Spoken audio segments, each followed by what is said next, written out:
Lane Kiffin gave a quote that made me think unequivocally he's talking to other schools and he just might leave, but I don't think it's all over for Ole Miss. You are Locked On College Football with Spencer McLaughlin, your daily podcast on all things college football. Part of the Locked On Podcast Network, your team every day. Welcome, everybody, to another episode of Locked On College Football. I'm your host, Spencer McLaughlin. Thank you all so much for making this your first listen or your first view every day. It is part of the Locked On Podcast Network, your team every day, your daily source to stay up to date with the biggest stories in this, the greatest sport on planet Earth, and part of the number one sports podcast network out there. I owe Oklahoma an apology, and I will give it in full. I had no confidence they could win, and they did. Credit the Sooners there. Plus, some more thoughts on playoff hopefuls like USC, Miami. That's all coming on today's show, which is brought to you by our friends over at Game Time. Download the Game Time app, create an account, and use the code LOCKEDONCollege for $20 off your first purchase. So the quote I mentioned to begin today's show was the following on his future. This was tweeted by On3 Sports. Quote, "I love what we're doing here. Today was awesome. To even talk about it right now would be so disrespectful to our players and what they did today." That was on November 15th. That is Saturday. End quote, of course. So I heard that and immediately thought, oh, okay. This is not just smoke.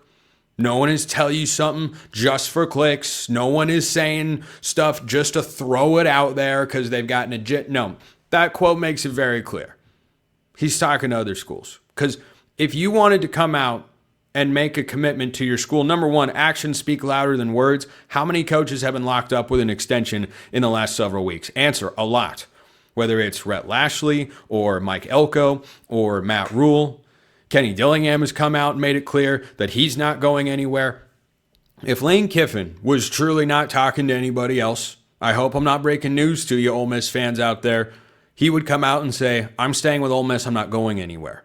Because there's an example. There are a number of other coaches that have come out and done this. And by the way, Jedd Fisch's comments up at Washington recently, absolutely ambiguous as to whether he'll be Washington's head coach next year. I imagine he's going to be someone that wants to throw his hat in the ring for the Florida job. It's a really, really good job. But this, of course, comes with the backdrop of Lane Kiffin beating Florida. Wasn't as easy as maybe it should have been, but still, Ole Miss got the win. They're on a path to the playoff, and I think that there is an absolute possibility. Maybe even I think I feel this way just more than 50%. Lane Kiffin is not the head coach at Ole Miss next year. However, I thought about this as I was getting ready for the show today. Ole Miss is a place where Lane Kiffin has had a lot of success, more in a short stretch than they've ever really had in their program's history. What if Lane Kiffin is waiting this out? Not for the money, but to see what happens from a football standpoint. Lane Kiffin has more leverage than I can recall a head coach having in a carousel like this, because there are so many programs that would love to have his services. He would be the best hire that Florida could make, at least in the offseason right now. You know, you can always look back in the future and say, wow, I don't think even Lane Kiffin could have done as well as Kurt Cignetti at Indiana. Fact check true, okay? Maybe one of those schools wind up finding their Kurt Cignetti hire. But if he went out to be the Florida head coach, they'd be ecstatic over them. If he were the LSU head coach, they'd be ecstatic. If he were the Auburn head coach, they'd be over the moon. I don't think he's going up to Penn State. Any one of those programs wanting his services, while he's already at a place where he's proven he can win at a high level, he's got all the leverage, and I think he's waiting. I think he hasn't signed a contract yet. I think he is, acknowledging with this sort of quote that, yeah, we're not talking about it. I don't want to go into it or anything like that. That's a tacit admission that he is considering these other opportunities. But maybe he's waiting. Last year, Ole Miss was described by myself and others as a window program. And last year was the peak of their window. Their roster was incredible, and they flopped against Kentucky and missed the playoff. And so now they're back this year with just one loss. How's that road win at Oklahoma look right about now, by the way? and they are in control of their own destiny to go to the college football playoff. They've really just got to get by Mississippi State in the Egg Bowl, and they might not even need to do that. And so maybe Lane Kiffin, maybe, is waiting to see what can I actually accomplish here. Because off a great season that wasn't as great as it could have been, where his roster talent and him as a head coach absolutely underachieved, if I can go out and push for a national championship here, maybe I don't want to start over. Because if he can do it with this team, there's nowhere but upwards to go. Okay, that's not true. You could go down. You could regress. You could have a bad season, injuries, all that sort of stuff. But I wonder if Lane Kiffin isn't legitimately thinking, okay, here's the offer at Florida. Here's the offer at LSU. Here's what I have at Ole Miss. I know what I've got here. And I think the general point that you would hear with regards to whether he should be at Ole Miss or whether he should go to Florida LSU is, well, there's a higher ceiling over there. Well, if he makes a run, let's say he does in the playoff this season what James Franklin did at Penn State a year ago, in what was supposed to be somewhat of a transition year for Ole Miss with a quarterback that came over from Ferris State that he's turning into a borderline Heisman Trophy contender. If he gets that close in this type of season, what if he thinks in his head, you know what? They love me here. I'm wanted here, and I can't accomplish my goals, and I don't want to go start over, and I'll just keep things going. That's the thought that I had. That's the thought that I had when I saw this quote after, of course, the initial reaction of, well, that makes it very clear he's going to consider the Florida, LSU, and Auburn jobs, and they would all be fools to not try and pull him away from Oxford. But maybe he's waiting to see. And maybe that timeline doesn't work out. Maybe he winds up staying with Ole Miss for the same reason Andy Kotelnicki is this year's offensive coordinator at Penn State. He could have been the head coach at West Virginia. But they said, we need you to come now before the portal. He said, no, we're going on a national championship run here. And so he stayed. They hired Rich Rodriguez. It's going just fine. I think Rich Rod will do well. Thought that when the hire was made, they're having a good first year for what their expectations realistically were. So I had that thought with Lane Kiffin today. Before I get to Oklahoma in the next segment and Notre Dame as well, I just want to talk about my top 25 for the moment. So I make this graphic every week and tweet it out over at _CFB. If you want to go look at it, for those listening on podcasts, you're, of course, free to do so and engage in rigorous debate. Look at 19 to 25. Heck, look at 18. No, I won't go that far. Look at 19 to 25. For those that are not on YouTube, in order, it's Virginia, who was number 24 last week, and they won at Duke in dominant fashion. Tulane, the only G5 I have ranked. Nebraska, Tennessee, Washington, Houston, who's 8-2, could make the Big 12 championship game, go to the playoff, by the way, and Illinois. Back like they never left, a 3-loss team. Okay, if you hear any of those teams and think to yourself, there's a problem with X team's resume, just know 1 through 18, I'll give you pushback. I'll explain my reasoning there.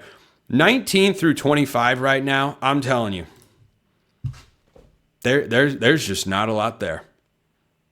Go make a 1 through 25. Go look at whatever the AP polls top 25 is. A bunch of teams that were in that range that were kind of, fringe playoff contenders or good teams just kept on losing. Louisville lost. Cincinnati lost. You just kept going, knocking them off. Iowa lost the second straight close game in the rain, one by one. You just kept going down the list. And we have reached that point in the season where I'm reminded of how the top of college football tends to separate itself. To me right now, that's the dividing line, because my number 18 team is Vanderbilt. And I don't think there's ever been a larger gap in a top 25 I have put out between the number 19 and 18 team. Because I think Virginia is good, solid, capable. I do not think they're as good as Vanderbilt. I do not. Now, my top 25 is primarily based on your resume and what you have earned to that point, rather than inserting hardly any at all of my subjective perception of what I've watched. But right now, I was going through, and that was the biggest thing that stood out as I went through. If you want to say Washington shouldn't be, Illinois shouldn't be, I'm not going to push back. You think whatever you want. Put whoever you want in those spots. Maybe I should make it a top 15. I don't know. Drop your thoughts in the YouTube comments below. Hit me up on Twitter at @LockedOn_CFB. I owe Oklahoma an apology. What do we do with Notre Dame? That's all coming up next. First, this episode brought to you by our friends at FanDuel. The NBA is back, and there's no better place to get in on the action than FanDuel, the official sports betting partner of the NBA. Even if you missed the start of the game or want to ride the hot hand, FanDuel has live bets on everything from who will score next to fourth quarter comebacks. Plus, you can even combine your live bets into a same-game parlay for a shot at a bigger payout. It keeps every game exciting, especially when your team's making that late push. And I've, of course, used FanDuel's odds to have my best bet segment every week. And after just an incredible, gutsy, that's probably a better word there, because one, I don't know if that's actually a word. Gutsy fight to get back over 500, went straight back in the tank over the weekend. 1-5. Yikes! Thanks San Diego State for saving me from blanking this week. So if you think that's happening again for me, FanDuel.com. You can fade the picks, or if you think I'm heating back up, which is what I tend to think, you can ride the picks. Right now, FanDuel is giving new customers $300 in bonus bets when your first $5 bet wins. So head to FanDuel.com to sign up and play your game with FanDuel, the official sports betting partner of the NBA. Oklahoma fans, let's talk about it. Hi, hello, it's me. I harbor no ill will towards the Sooners. Generally speaking, as a one-time resident of the great state of Oklahoma, I absolutely did not make last week's pick or have those comments or say those things about this game. I didn't actually say anything that ridiculous. I just thought Oklahoma was going to lose, just so we're clear. I did not say any of that because I don't like Oklahoma or because I'm biased against them for any reason. My bad. This was probably the most shocking outcome of the weekend to me because Texas A&M came back to win. And even that was probably the most shocking outcome, even though they came back to win. 28-0 in the second half. That is wild work. Lenora Sellers has a long way to go as a passer. And you know what? So does John Mateer. And guess what? Oklahoma just finds a way. You know who I want to compare Oklahoma to? A team that, as you can see here, for those on YouTube, in my top 25, I now have Oklahoma ranked ahead of and Alabama one slot behind, because this is primarily about what you have accomplished, not what I think you necessarily are as a football team. Plus, I'm not always right anyway. So, more often than not, sure. But anyway, bringing this back to the Sooners. I have dubbed BYU this season the BYU find a way to win Cougars. That's what they have really been. And yeah, Texas Tech got the better of them. They came back against a solid TCU team and splattered them at Lavelle Edwards Stadium on Saturday night. I expected that to be the case. I didn't expect Oklahoma to win this game, but when I look at the Sooners, the thing that I struggle to get behind and why I have picked them, I've picked them to win sometimes this year, and I've picked them to lose sometimes, which I'll let you in on a little secret. That's how it usually is. I don't come on here and make vengeful picks. Some people feel differently, and that's you're right. It is your right. I'm not saying you are correct. It's your right to feel that way. I'm just letting you know it truly doesn't come from that sort of place. The reason I don't get behind Oklahoma all that easily is that the Sooners don't always play a really beautiful brand of football. Michigan fans think I have this blind spot with their football team as well. And there are some similarities, except Michigan actually knows how to run the ball. Oklahoma, of course, does not. But a lot of things about this game were really how I expected it to be. Ty Simpson threw for more than twice the yardage, well over twice the yardage that John Mateer had in this one. Neither team ran the ball well. I didn't expect that to be the case. Neither team hit 100 yards on the ground, even if you take sack yardage out. Neither team went for 100. Neither team went for 90 yards on the ground in this game. Alabama's defense, as I talked about, improved. Oklahoma's defense, we've seen all season long, really, really good. But Oklahoma doesn't always create explosives in the pass game, doesn't always have a consistently fluid pass game, doesn't run the ball incredibly well, and yet you look up and their resume is really hard to deny. Because what the Sooners have done is they've just found a way. Make it work. There's a survive and advance element to Oklahoma. And the reason they can keep doing that, even if you go to the Tennessee game, John Mateer, 33 points for the Sooners offense. They didn't light the world on fire with Mateer throwing the ball. Remember earlier this season when he was a Heisman candidate? He's not going to put up, not just because he missed time. He doesn't have the numbers. He doesn't have the numbers to go be a Heisman finalist in New York City. That's okay, because that's not what Oklahoma needs. The way that their defense plays is exceptional. And what's so big about this game to me, when you look at what Brent Venables has done early in his tenure, when he got hired and Lincoln Riley left for USC, Brent Venables comes over as a long-time stellar defensive coordinator at Clemson for a very long time. And of course, he'd been at Oklahoma once upon a time as well. And when he first got there, the defense was straight up poor. And that made some people, myself included, turn their head and go, I don't know, it's one thing to struggle early on, but boy, you're supposed to be a deal. Where's the defense? And since then, all they've done is get better and better to now they are one of the elite units, offense or defense, in all of college football. They have got playmakers at every single level. You've got the Bowen brothers out there making plays. I love the way the defensive front works. They get very creative with their blitzes and stunts and twists, and they were causing havoc for this Alabama offensive line, which has been the blueprint to beat the Crimson Tide this year. Florida State threw them off in a big way in game one, and Oklahoma did a lot of the same stuff. And of course, the offense doesn't have to be good if the defense is going to score. Now, for a national championship run, which may or may not be what you expect as an Oklahoma fan, would you like to see Oklahoma be able to lean on the offense a little bit more? Sure.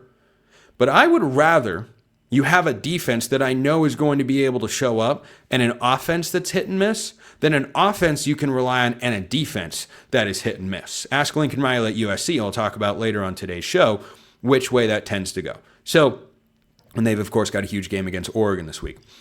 So I wrote off Oklahoma in this game. I thought it would look somewhat like the Texas game against Georgia. That one went how I expected, because I picked Georgia to win. I thought they would win comfortably. They pulled away at the end, 21-0 in the fourth quarter. It was a competitive game for three quarters, kind of like Texas Tech when they went to Utah earlier this year. It was close, but you knew who the better team was. And then in the final score, you looked up and went, oh, yep, that's definitely the better team right there. And Georgia's starting to come into their own. Who could have seen that coming? It was just crazy concept. But for Oklahoma to just keep finding a way to win and doing enough, I do get the sense that will cause them to run into a wall eventually, but I don't know where that wall is. Maybe it's Missouri to catch them in an emotional letdown spot this week. They come home, they play Missouri, and they play LSU, and could they lose either of those games? Sure. They haven't been the type to really blow a lot of teams out. They beat Michigan by 11. They beat Auburn by 7. They beat South Carolina big, but who hasn't? They beat Tennessee by 6, Bama by 2. So they haven't won a lot of games in SEC play by a wide margin.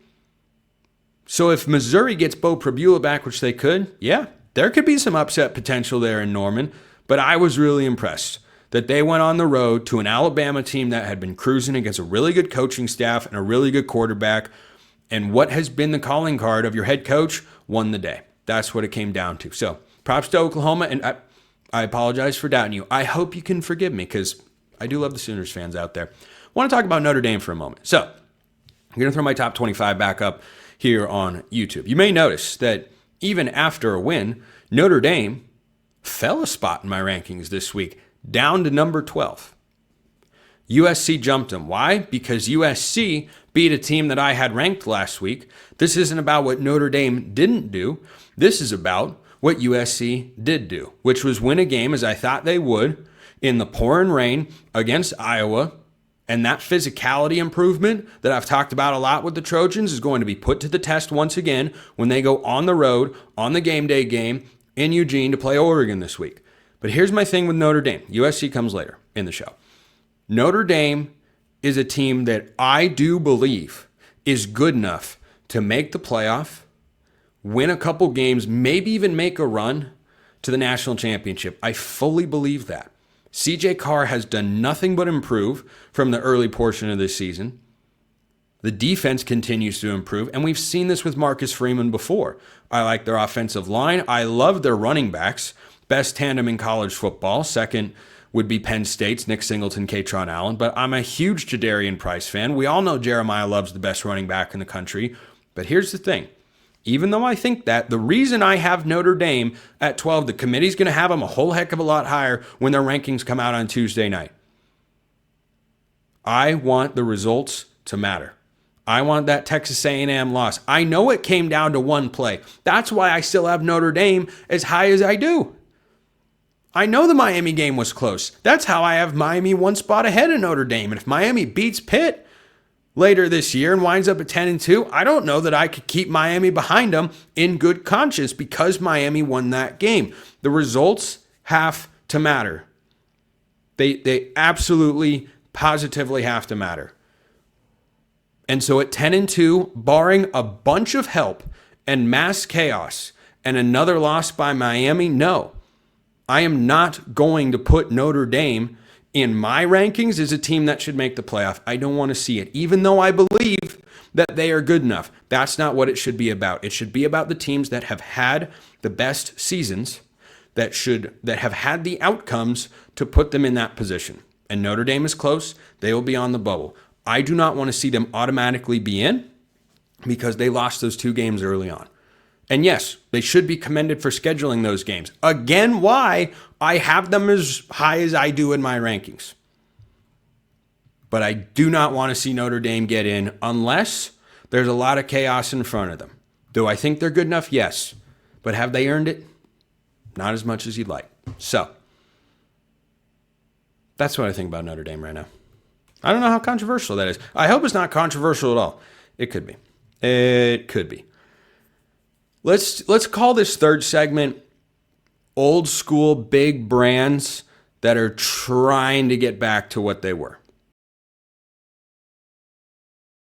First, this episode brought to you by Game Time. We all know college football is in full swing. Rivalry week is around the corner. Conference championship games are nearby. And sometimes getting to these games in person can be more of a battle than the game itself. It can be an absolute hassle. Endless queues, hidden fees, prices jumping at checkout. That's why you want to check out Game Time, the app that gives the advantage back to fans. It's the easiest way to score last-minute tickets at the best prices with no surprise fees. What you see is what you pay. I've used Game Time to go to sporting events and comedy shows, and I've never had a problem. I will not go back to another ticketing service. Game Time's the best because you save real money. I'm going to a basketball game in Vegas a week from the day this show airs, and guess what? Got my tickets on Game Time, compared the prices for another ticketing service. For 2 tickets, saved almost $100.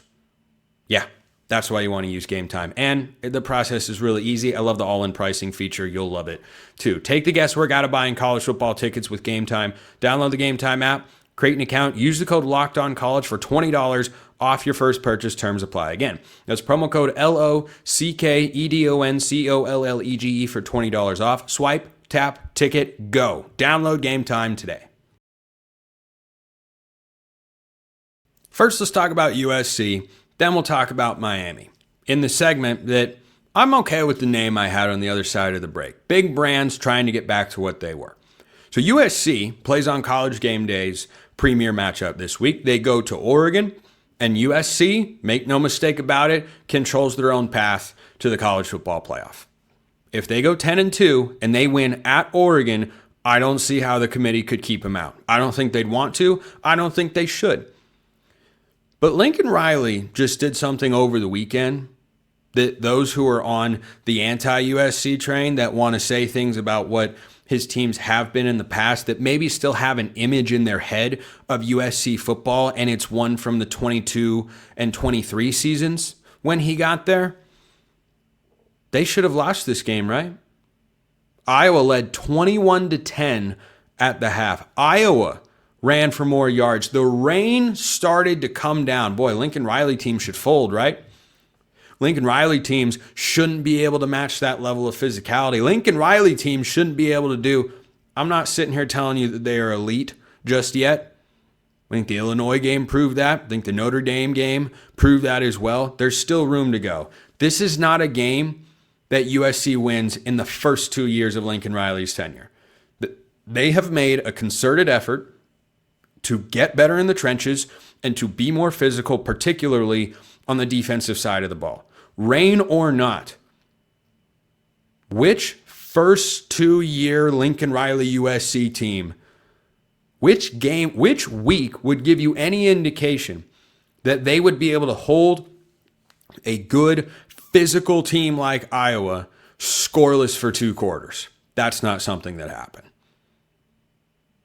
But it's something that happened on Saturday, and USC found a way to come back, and USC ran the ball just well enough. Wasn't an incredible day. We know Iowa is tough to run the football on. But King Miller wasn't the first option when the season began for USC. That's another thing that they've done, is figured out how to get back to running the ball with a certain level of success. But this was a statement sort of game, and now you have your marquee moment if you're Lincoln Riley and USC.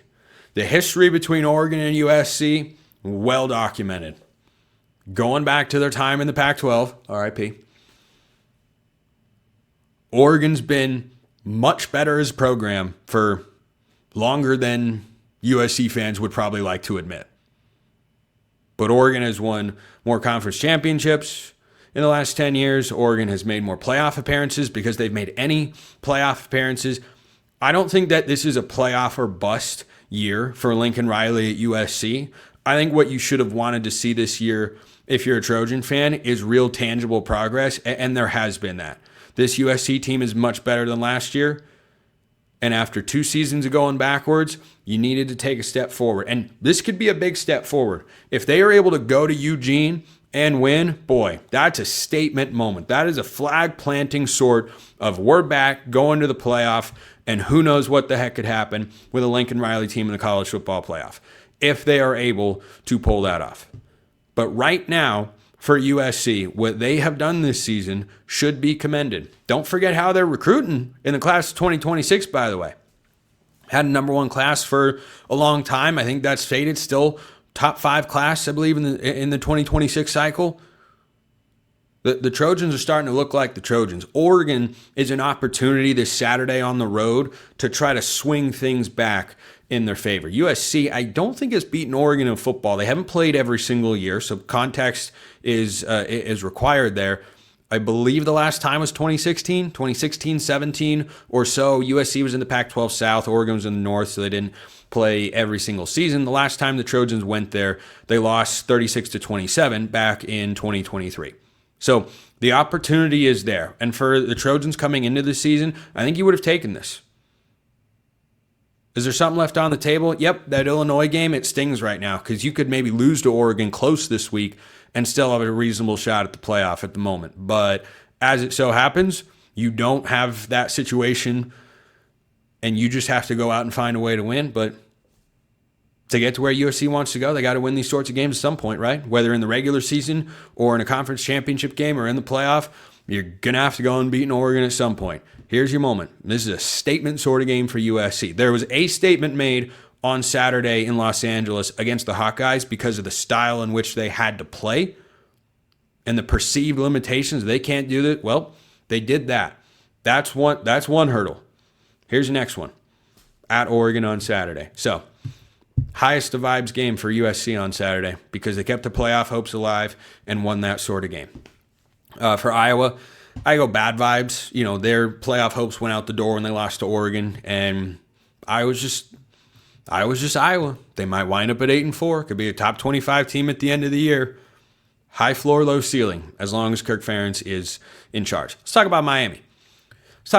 So Miami, well, I can't use that particular phrase. 41-7 over NC State, who's not a great team, but I can't sit here and say is a terrible team because of the wins that they do have. But are they that good? No, they're really. But they beat Virginia.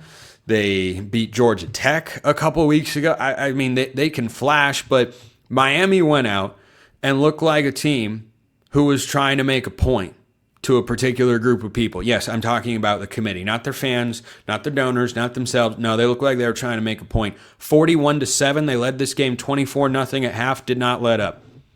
Did not let up in the second half. So Miami's sitting there at 8-2. and ranked number 15. And in my top 25, I've got the Canes at 13th. They were 15th last week when the playoff rankings came out. They moved up 3 spots. Miami has a very real chance to go to the college football playoff. And the fact that I'm saying that is crazy, but I also think is kind of fair because that win over Notre Dame, boy, it's holding up really, really well. And it's why you should schedule those sorts of games. And it is the benefit, even though there's a downside. They go at Virginia Tech this week and then at Pitt last week of the regular season. And Pitt is an interesting team because, you know, they got beat pretty soundly by Notre Dame, but in Pat Narduzzi's own words, and he wasn't wrong, it didn't matter because they're 7-3, but they've got 1 loss in the ACC. So they play at Georgia Tech this week, and then they host Miami. Pitt is either going to be playing against Miami at home in the last week of the regular season for the chance to go to the ACC championship game and college football playoff, or they will be trying to play spoiler for the Hurricanes. But Miami at 10-2, they should again be rooting for Pitt to beat Georgia Tech so that that win holds up, and whatever happened, Miami's not going to the ACC championship game in all likelihood. So they should want that Pitt win to be against an 8-win team instead of a 7-win team that's dropped 2 in a row once they started facing ranked opponents. That's not as good for Miami's resume. But the Hurricanes at 10-2 absolutely will have a shot. As I always say, and I will close with this message for today, help is often given to those in college football who hold their own. And if Miami wins their final 2 games and they're sitting there at 10-2 with, a bad couple of losses that could keep them out to unranked teams. Louisville losing, bad for Miami. SMU's loss to Baylor earlier this year is keeping SMU right now, in my view, and probably in the committees as well, out of the top 25. But if SMU were to go on a run and make their way to the ACC championship game, hey, that'd be great for Miami. Make their loss look a little bit more tenable, especially since it was on the road.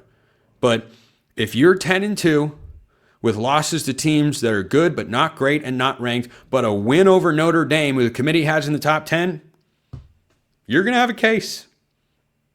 You're going to have a very serious case. And I'll leave you with this thought. Miami at 10-2 with a win over Notre Dame, or BYU at 10-2 with a win over Utah. I think I know where the committee's going on that front. I think they'll lean Hurricanes. Not that they should, but I think they will. Appreciate everyone listening. I'll see you next time. And until then, hope you all have a wonderful rest of your day.